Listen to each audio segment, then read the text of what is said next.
Hello, this is a video about the interaction between the wisdom teeth and the masseter muscle. About 2/3 of people, adults in America, had at least one wisdom tooth removed, according to a poll of 100 people that I conducted on pollfish.com. That is a very large percentage of people, and the question is, what are the effects and are there any harms of wisdom tooth removal? In this video I will show that the masseter muscle interacts with the wisdom tooth. We start with this illustration and follow the mouse cursor of what the masseter muscle is. This is a human head, a drawing of it, and the masseter muscle is here, prominent. It is drawn very prominently in superhero heads and similar. It is a muscle on the side of the jaw. Continue to this illustration of two skulls, and we see the two of the different parts of the masseter. It has several parts: the superficial head and the deep head. The deep head is below the superficial head.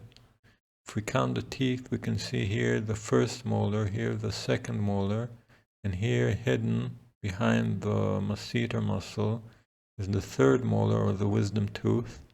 It is marked with a yellow dot. Please ignore the black writing. It is some of the names of the bones of the skull in French, and it came with the picture before I edited it.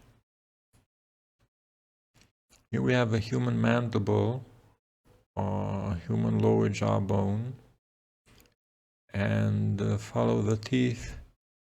Again, we have the first incisor, second incisor, canine, first premolar, second premolar, first molar, second molar, and third molar, the wisdom tooth. The masseter attaches here until this line, the limit of the masseter muscle, is captioned. This part of the mandible is called the ramus, the upright part of it.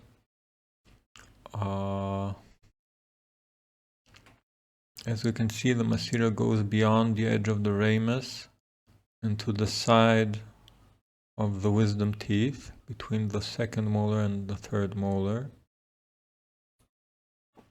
This is the fourth illustration, and I think the most interesting. It is an MRI image of a human head showing a horizontal slice of it at the level of the upper teeth. These are the upper teeth. In red, we can see marked here the wisdom tooth. Again, first molar, second molar, wisdom tooth. To the right of it, the buccinator muscle. The buccinator muscle is a muscle in the inner cheek in the area of the molars. Here it is, the buccinator muscle. To the right of it is the buccal fat pad. It is a mass of fat in the cheek, encapsulated. Here in white, in the shape of an inverted U, and sort of in it, and a little more to the right, is the masseter muscle. As you can see, it attaches here to the bone of the mandible, the ramus of the mandible, the upright part of it, and it goes beyond it and protrudes to the side of the wisdom tooth. This picture is interesting because of two things. First, it is an actual picture of a human head, not like the drawings before. And the two interesting things are, beyond that, is that you can see the masseter muscle protruding beyond the ramus and to the side of the wisdom tooth. It is parallel to it. And the second thing is, you can see there are no spaces between the wisdom tooth and the masseter muscle. The buccinator and the buccal fat pad fill the gap. This means that if you remove the wisdom tooth, the part of the masseter protruding here would be affected, as would be slightly the outline of the face, because this part here would collapse, the buccal fat pad, masseter muscle, and buccinator into one after another into where the wisdom tooth was.